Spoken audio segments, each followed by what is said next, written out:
Pada tahun 1830 di New York, Amerika Serikat, terdapat seorang detektif legenda bernama Detektif Landor. Dia sudah memecahkan banyak sekali misteri, khususnya misteri pembunuhan. Landor dipanggil oleh pemerintah militer untuk memecahkan kasus pembunuhan. Landor berkata kepada Kapten Hitchcock bahwa dia sudah pensiun. Kapten Hitchcock berkata bahwa ini penting dan jika Landor tidak datang, Landor sebagai warga sipil akan menerima konsekuensinya. Bisa saja besok dia menghilang. Karena terpaksa, Landor menerima tugas ini. Landor memiliki banyak prestasi yang mengesankan. Prestasi tersebut antara lain adalah menahan pemimpin Daybreak Boys, membubarkan geng paling ditakuti yang ada di New York, dan memecahkan misteri pembunuhan mengerikan seorang pelacur muda di Elysian Fields. Bukan cuman kaya akan prestasi, Landor juga kaya akan bakat. Dia ahli dalam mengurai sebuah sandi, ahli dalam mengendalikan kerusuhan, dan ahli dalam melakukan interogasi. Landor selama 3 tahun hidup sendiri. Istrinya meninggal dunia dan putrinya melarikan diri entah kemana. Landor bertemu dengan kolonel. Kolonel berkata bahwa kemarin malam salah satu pelajar militer yang ada di sini bernama Leroy Fry melakukan bundir. Tentu ini membuat pemerintah militer cukup malu karena sebenarnya tujuan akademi militer yaitu membimbing para pelajarnya untuk menjadi laki-laki yang dewasa dan kuat, bukan malah melakukan bundir. Tetapi ada hal aneh, jasad Leroy Fry yang sudah dibawa ke rumah sakit itu dilecehkan oleh seseorang. Apa maksudnya dilecehkan? Jadi ada orang yang mengambil jantung Fry dari dadanya. Dokter yang ada di sana bernama Dr. Markey menjelaskan kalau perbuatan ini pasti dilakukan menggunakan pisau tajam.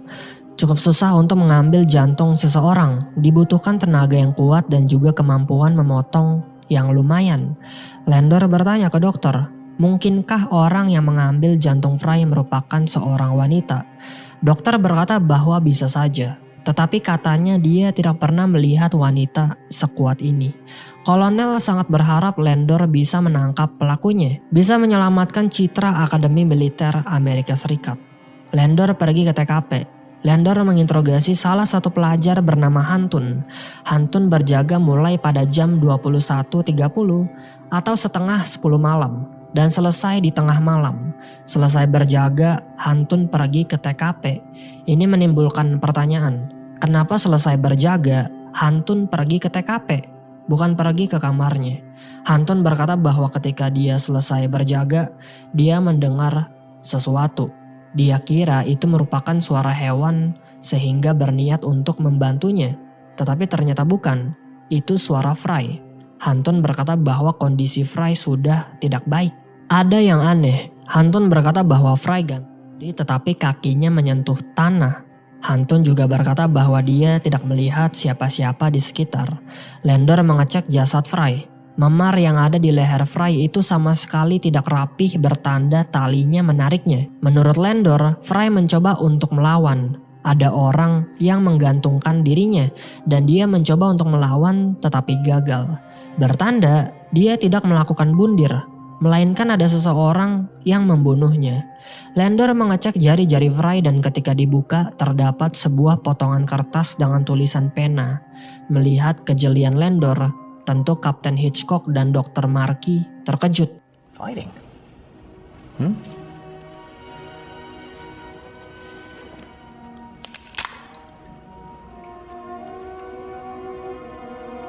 We set some ground rules. Kapten Hitchcock membuat sebuah peraturan. Dia menyuruh Landor untuk lapor progresnya setiap hari kepadanya dan juga kepada kolonel. Dia juga menyuruh Landor untuk jangan memberitahu kasus ini kepada siapapun. Landor mulai menginvestigasi.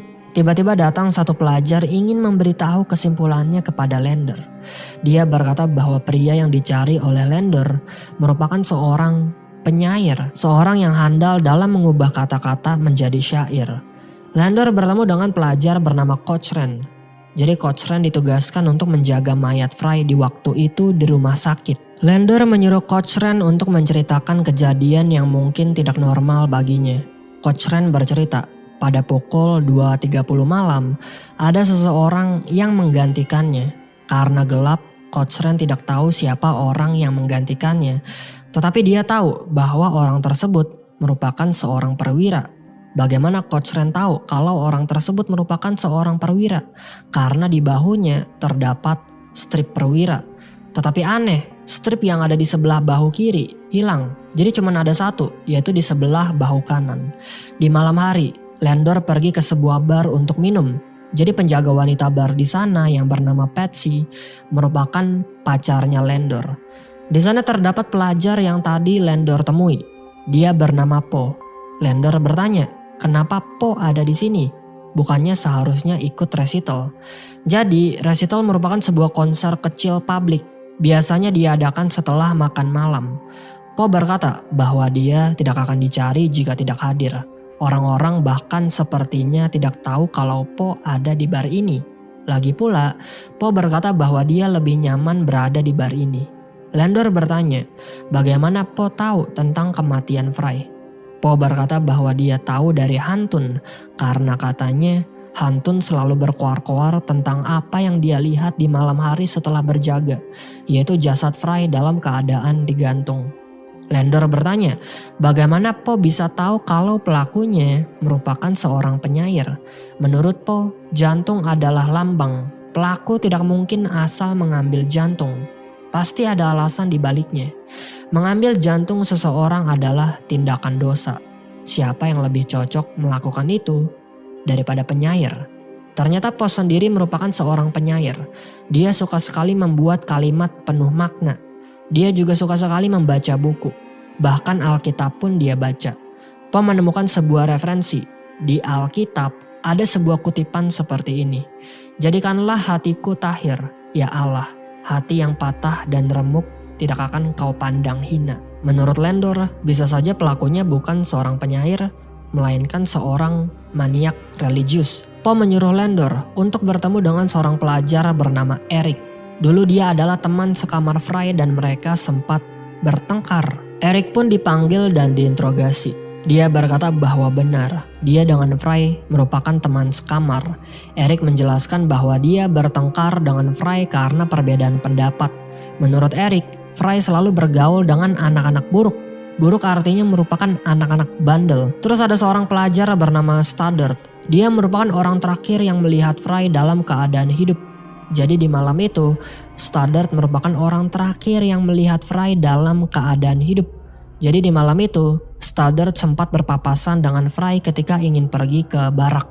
Fry mencegat Stoddard dan bertanya, apakah ada seorang perwira? Stoddard berkata bahwa dia tidak tahu rupa Fry seperti apa karena gelap. Stoddard bertanya, di larut malam begini, Fry ingin pergi kemana? Fry berkata bahwa dia pergi karena ada urusan penting. Tiba-tiba ada kabar mengejutkan, seekor sapi dan seekor kambing dibunuh di daerah Cold Spring. Dada dari kedua hewan tersebut dibuka lebar-lebar dan diambil jantungnya. Pelakunya siapa lagi kalau bukan si pembunuh Fry? Landor berkata bagaimana orang yang melakukan itu bukan si pembunuh Fry. Bagaimana hanya kebetulan. Landor bertemu dengan Po. Landor bertanya, apakah Po pernah berbicara dengan Fry? Po berkata bahwa dia tidak pernah, jangankan berbicara, kenal saja tidak. Landor menawarkan Po kerjasama. Jadi Landor berkata bahwa kerjasama ini harus dirahasiakan. Tidak boleh ada orang yang tahu. Tugas pertama, Landor menyuruh Po untuk memecahkan apa kalimat yang ada di kertas ini. Kertas yang ditemukan di gempalan tangan milik Fry. Malamnya, ketika sedang merenung memikirkan putrinya, datang Po. I have successfully decoded your message to disguise his identity. An invitation desired at a particular time and place. Look closely, Mr. Landor. He was from the perspective of the writer. Po berkata bahwa dia sudah memecahkan pesannya. Pesan ini ditulis dengan tangan dan bersifat pribadi. Pesan ini ditulis menggunakan huruf kapital hitam kuno, menyiratkan bahwa penulis surat ini ingin menyamarkan identitasnya. Jadi bertanda yang menulis surat ini bukan Fry. Jadi surat ini semacam undangan atau lebih akuratnya adalah jebakan. Berdasarkan analisa Po, jika dilihat dari kondisi Fry, isi surat tersebut berisi seperti ini. Tolong jangan terlambat, datanglah dengan cepat Tuan Fry. Jadi surat tersebut menyuruh Fry untuk jangan terlambat pergi ke suatu tempat. Tetapi ada kalimat-kalimat yang belum terpecahkan. Ternyata Landor sudah memecahkannya karena kalian tahu Landor sangat ahli dalam memecahkan sebuah sandi, jadi hal ini bagi dia cukup mudah. Jadi jika digabungkan, isi surat tersebut seperti ini. Aku akan berada di ceruk di dekat bordes. Temui aku di sana sekitar pukul 11 malam. Tolong jangan terlambat. Datanglah dengan cepat, Tuan Fry. Pertanyaannya, kenapa harus bertemu di ceruk di dekat bordes jika mereka bisa bertemu di mana saja? Menurut Po, Fry mencoba untuk bertemu dengan seorang wanita. Menurut Po, sepertinya dia tahu siapa wanita tersebut. Di pagi hari setelah kematian Fry, sebelum Po tahu apa yang terjadi, dia terbangun dan mulai menulis pembuka puisi tentang wanita misterius yang mengalami derita mendalam. Lalu setelah itu, dan di luar jendela, terdapat seorang wanita yang sangat amat cantik menangis. Melihat wanita tersebut, Po sangat amat tersanjung, seakan melihat makhluk paling indah yang pernah diciptakan. Po tidak tahu wanita tersebut.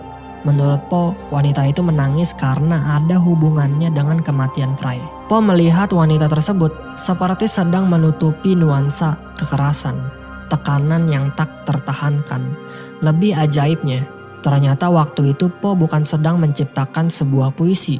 Dia hanya menulis kembali puisi yang diucapkan oleh ibunya dulu. Dan sekarang ibunya Po sudah mati.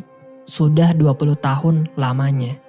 Patsy bercerita bahwa Po merupakan anak yang baik, anak yang sopan, dan banyak bicara. A lovely boy. People we lost always with us.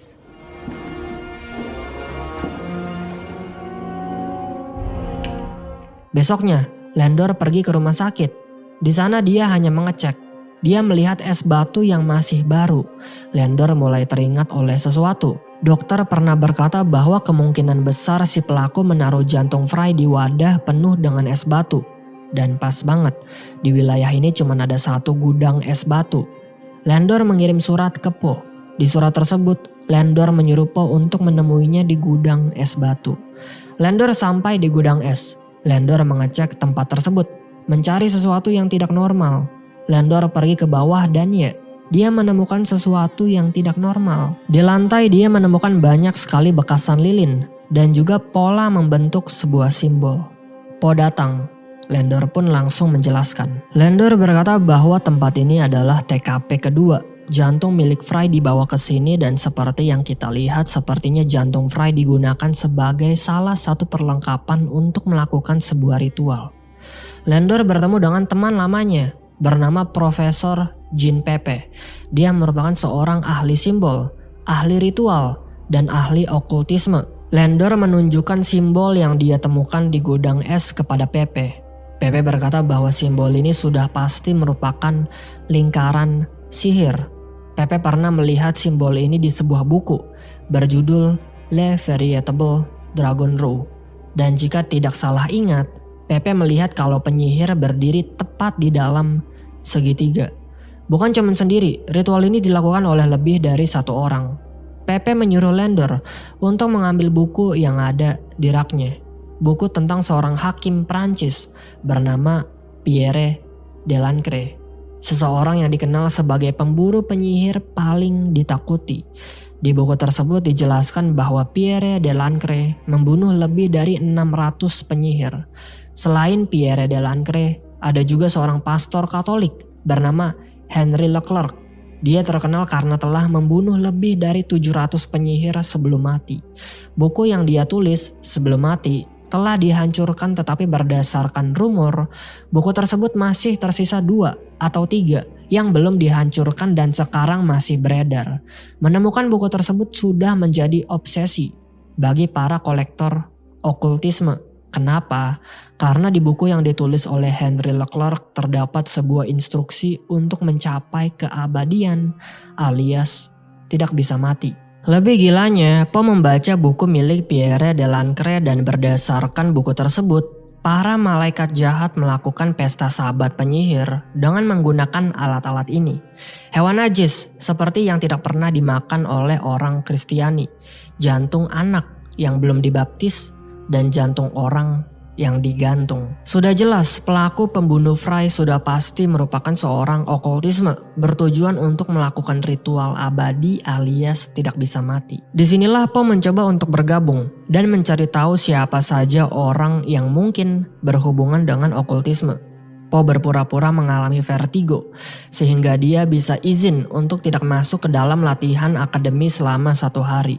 Awalnya Letnan tidak percaya, tetapi karena Poe membawa surat dokter, terpaksa Letnan mengizinkan Poe untuk tidak ikut akademi latihan selama 1 hari. Poe bertemu dengan seorang komandan bernama Artemus. Dia merupakan anak laki-laki dari Dr. Markey. Artemus sangat terkejut karena Poe berani lancang kepada Letnan. Artemus mengundang Poe untuk bergaul di malam hari di pukul 11 di Barak Utara nomor 18. Poe pergi ke rumah Landor. Dia benar-benar terkejut dengan koleksi buku milik Landor. Dari sekian banyak buku, ada 1 buku tentang puisi. Dan ternyata buku tersebut milik putrinya Landor. Bisa disimpulkan putrinya Landor sama seperti Poe. Sama-sama suka puisi. Poe bertanya kemana putrinya Landor sekarang. Landor berkata bahwa putrinya pergi bersama dengan orang lain. Poe bertanya nama putrinya Landor siapa. Landor berkata bahwa putrinya bernama Matilda. Orang-orang biasanya memanggilnya Matty. Poe menjelaskan bahwa dia berhasil diundang oleh kelompoknya Artemus, anak laki-laki dari Dr. Markey. Di sana, Poe bersama dengan yang lainnya melakukan minum-minum di sebuah bar milik Patsy. Terlihat ada 1 orang yang benar-benar sensi banget dengan Poe. Dia bernama Ballinger. Selain minum-minum, di sana Poe juga menghibur mereka dengan sebuah puisi. Setelah itu, mereka bermain kartu remi dan terlihat Poe menang. Poe mendapatkan informasi penting. Jadi ternyata Ballinger itu sempat merupakan teman dekatnya Fry. Poe mencoba untuk pergi ke kamarnya dan dia ketahuan oleh Kapten Hitchcock telah berkeliaran di tengah malam. Tetapi untungnya Kapten Hitchcock memaafkan Poe. Lalu dia menyuruh Poe untuk kembali ke kamar. Di sisi lain, Landor bangun dari tidurnya. Dia melihat putrinya, yaitu Matilda, sedang menggosok-gosok bajunya. Tetapi ternyata semua itu hanyalah imajinasi Landor. Dia sangat kangen dengan putrinya, sampai berimajinasi di malam hari.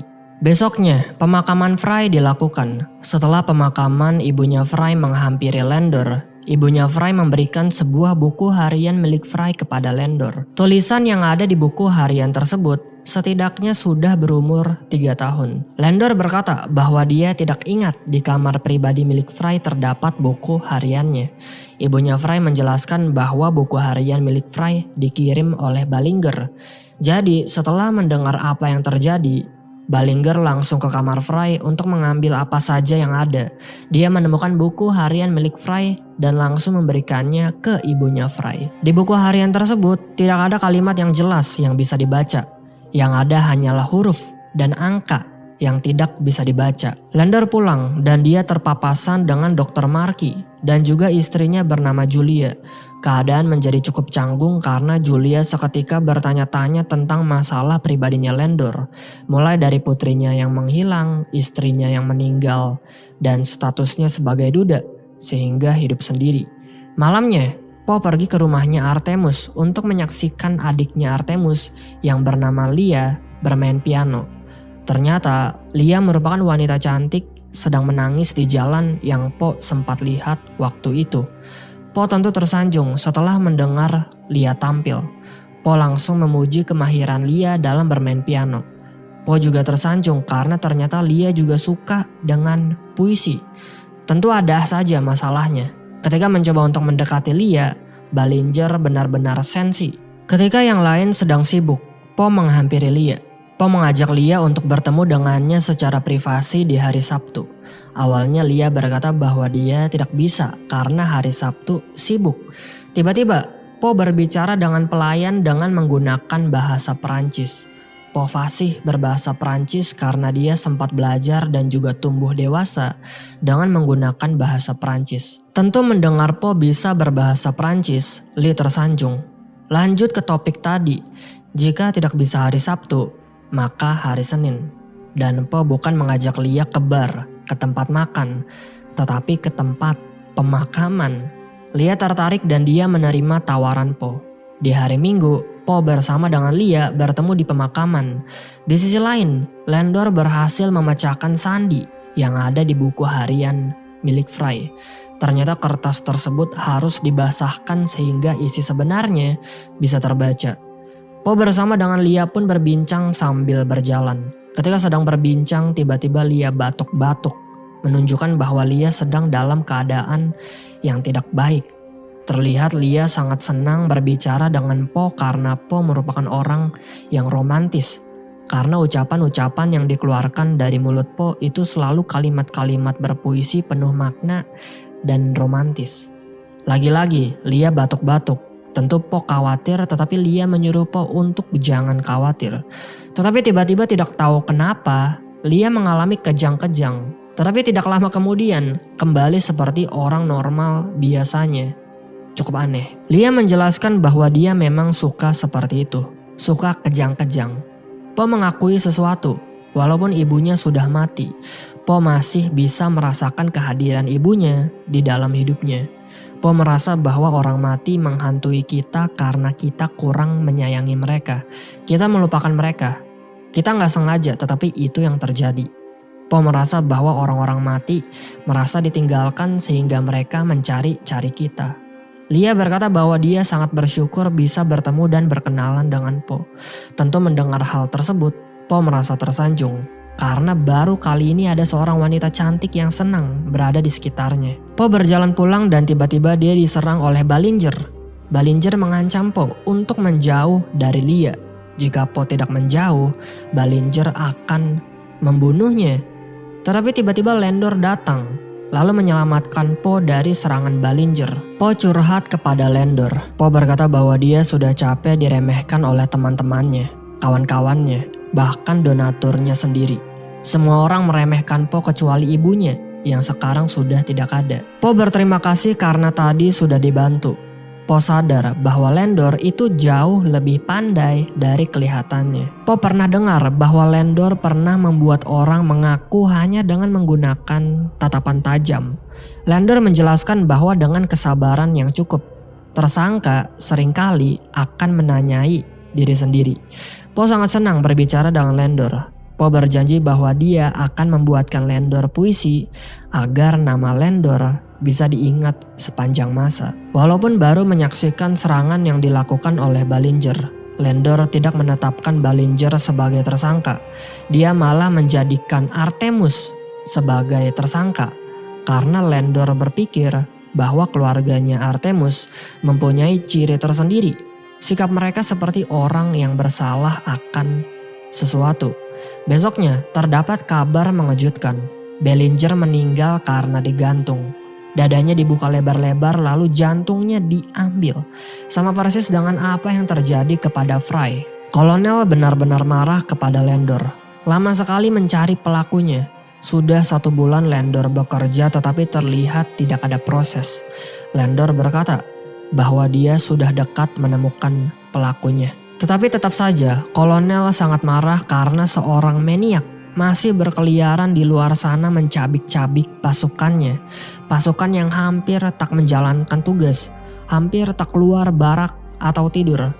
Disinilah Landor mulai merasa kalau kolonel berpikir kalau dia sudah tidak kompeten. Landor mencoba untuk berhenti. Tetapi Kapten Hitchcock menyuruhnya untuk lanjut. Kapten Hitchcock berkata bahwa dia mencurigai Po. Soalnya di tengah malam, Po sempat ketahuan berkeliaran. Kapten Hitchcock juga sempat mendengar kalau Po selalu berkoar-koar dengan teman-temannya soal dia bertengkar dengan Ballinger. Tetapi dengan tampang seperti itu, Landor tidak percaya kalau Po bisa membunuh Ballinger. Kolonel juga berkata kalau Po itu kenal dengan Fry. Kolonel berkata bahwa musim panas lalu, Fry dengan Po sempat bertengkar. Tentu mendengar hal itu, Landor terkejut soalnya Po tidak pernah berkata kalau dia itu kenal dengan Fry. Landor masih tidak percaya kalau Po merupakan pelakunya. Landor malah menyalahkan akademi karena menurutnya akademi tidak bisa mendidik karakter para pelajar militernya. Karena itulah timbullah kejahatan-kejahatan yang terjadi di akademi. Karena pendidikan karakternya tidak baik alias kurang. Landor bertemu dengan Po. Landor bertanya kenapa Po berbohong soal mengenal Fry. Landor bertanya apakah Po membunuh Fry dan Ballinger. Landor mulai melihat sebuah pola. Orang yang membuat Po kesal seperti Fry yang kita ketahui pernah bertengkar dengan Po dan Ballinger yang sempat juga mencoba untuk membunuh Po. Mereka berdua mati. Po menjelaskan jika dia membunuh setiap orang yang pernah mengganggunya yang ada di sini, dia yakin pelajar yang ada di sini tidak akan lebih dari 12 orang. Maksudnya apa? Yang mengganggu Po bukan cuma Fry dan Ballinger, ada banyak. Mungkin setengah pelajar yang ada di akademi ini. Jadi jika Po memang benar membunuh orang yang pernah mengganggunya, pelajar yang ada di akademi ini pasti kurang lebih tersisa 12 orang. Po menjelaskan semenjak dia masuk ke akademi ini, dia sudah menjadi bahan ejekan. Pembawaan Po, usia Po, fisik milik Po, bahkan penampilan Po sering dijadikan sebagai bahan ejekan. Mendengar hal itu, Landor percaya. Tetapi jika Po berbohong lagi, Landor tidak akan segan-segan menangkap Po. Malamnya, Landor bersama dengan Po menghadiri makan malam yang diadakan oleh keluarga Marky. Makan malam berjalan canggung karena Artemus secara belak-belakan berkata bahwa dia tidak suka kalau barang-barangnya dicek. Jadi waktu itu resital di hari Senin, Landor sempat mengecek barang-barang milik Artemus secara diam-diam. Karena ribut, tentu Julia marah.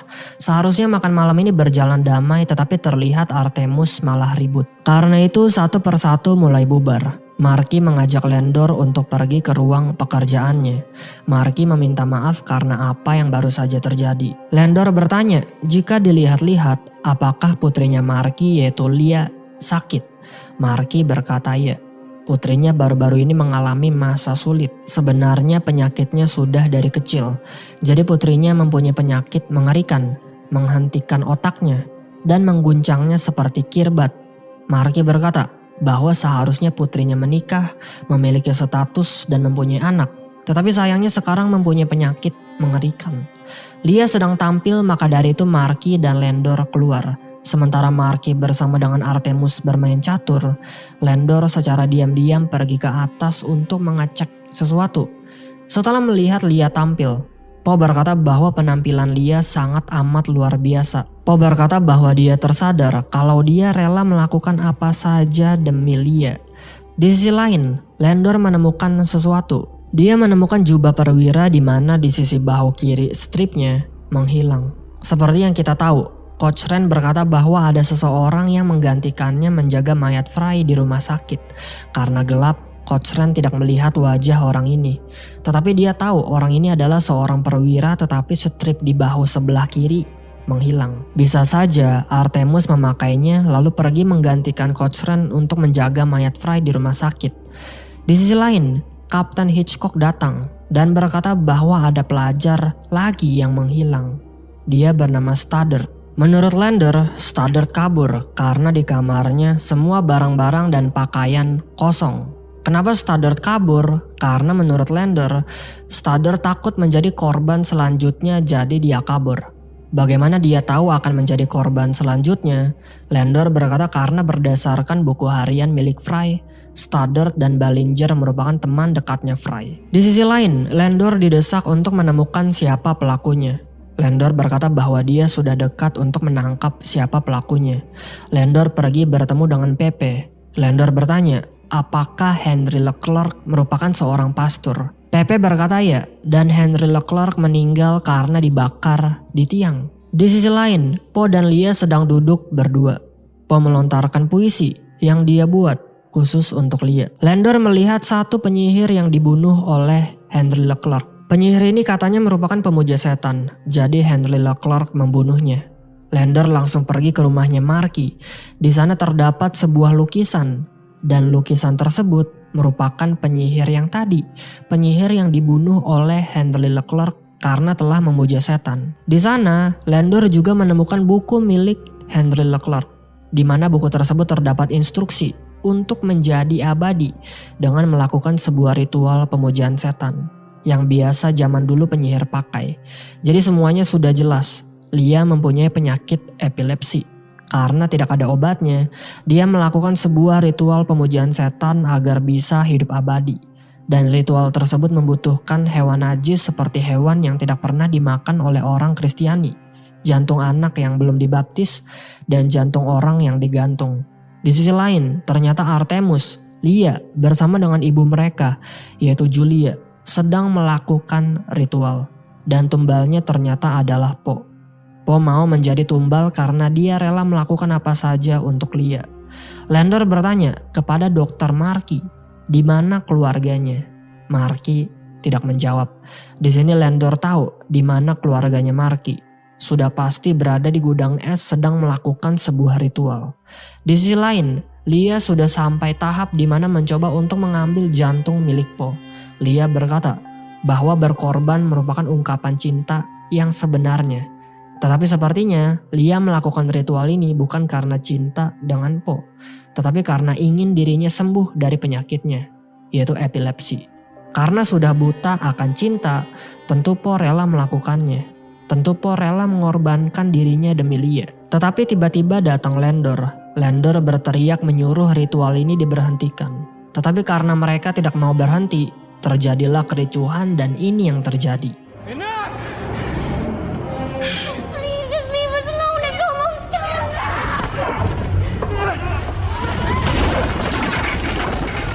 Mother, stay back!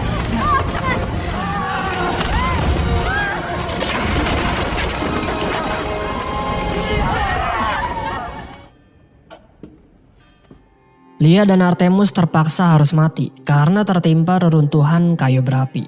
Lander berhasil menyelamatkan Po. Ternyata darah Po diambil untuk dijadikan sebagai bahan ritual. Itulah kenapa dia terlihat sangat lemas. Besoknya Po dirawat di rumah sakit. Tugas Lander akhirnya sudah selesai. Bisa disimpulkan yang membunuh Fry dan Ballinger adalah Artemus. Artemus membunuh mereka berdua lalu mengambil jantung mereka untuk dijadikan sebagai bahan ritual demi adiknya yaitu Lia sembuh dari penyakitnya yaitu epilepsi. Julia tidak diberi hukuman karena menurut hakim Julia sudah cukup menderita. Kehilangan dua anaknya yaitu Lia dan Artemus.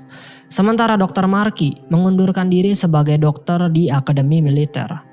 Kapten Hitchcock memberikan apresiasinya kepada Lander karena sudah memecahkan misteri ini.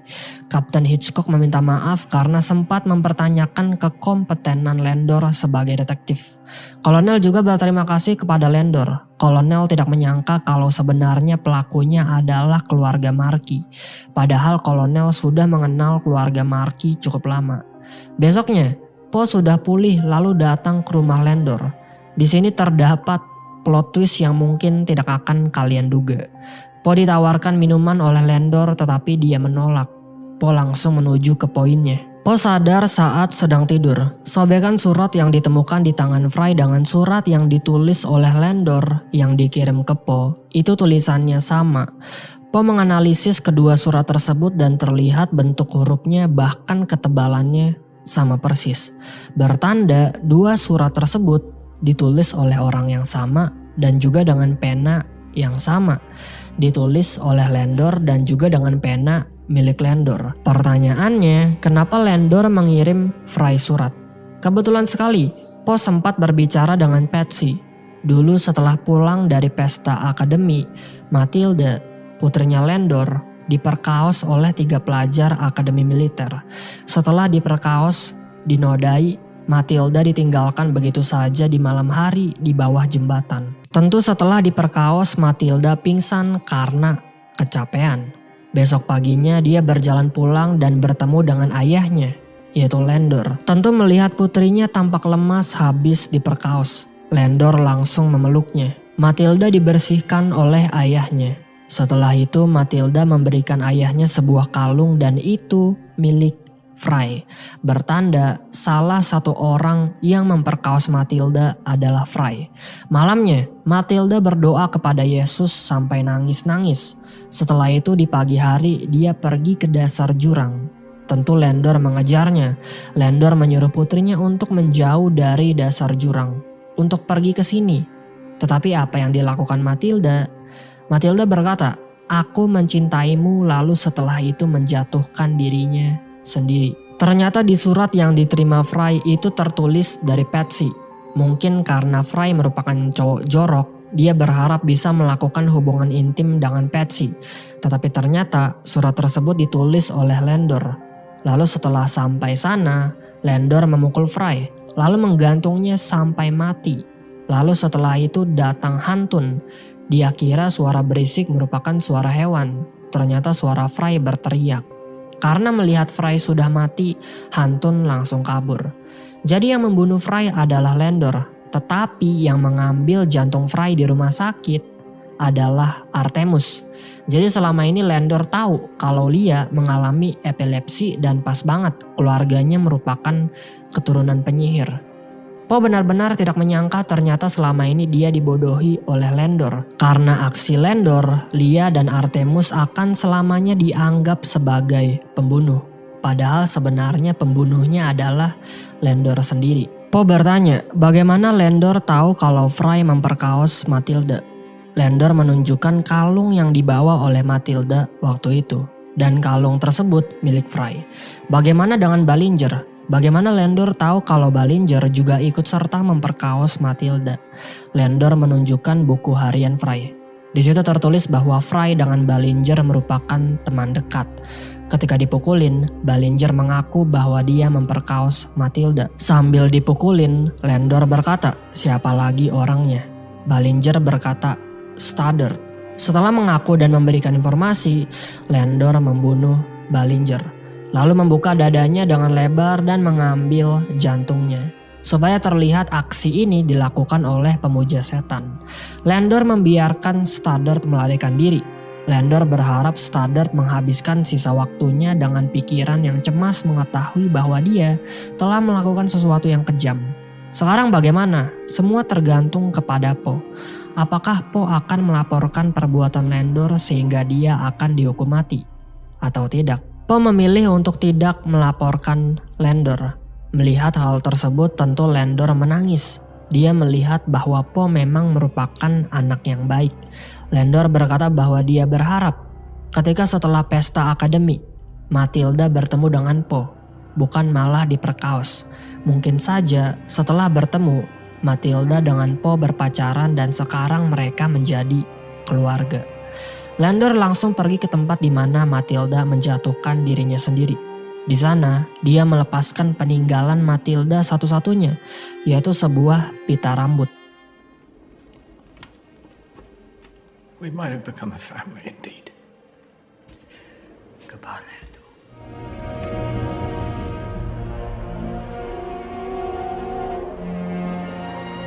Rest, my love.